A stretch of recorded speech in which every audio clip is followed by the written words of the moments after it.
আজকাল মানুষ মানুষকে কি বলছে একবারও ভেবে দেখছে না, কিন্তু মানুষ মানুষকে কিছু বলতে গেলে, কোনো আঘাত দিয়ে কথা বলতে গেলে হতে পারে তার দোষ, কিন্তু তবুও মানুষকে 100 বার ভেবে বলা উচিত। মানুষকে যদি তুমি কোনো কথা বলো, তার আগে নিজেকে সেই জায়গায় বসিয়ে দেখো যে তোমাকে যদি ওই কথাটা বলা হতো তুমি সহ্য করতে পারতে কিনা। যদি মনে হয় যে না, আমি সহ্য করতে পারছি না, তাহলে সেই মানুষটা কি করে পারবে? একবার ভেবে দেখেছো?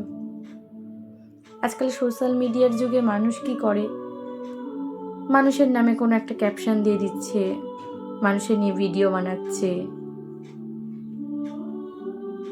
কিন্তু ওই ভিডিওটা তার কাছে কতটা কষ্টদায়ক হতে পারে বা খারাপ লাগতে পারে, এটা কিন্তু মানুষ একটা বারও ভেবে দেখছে না।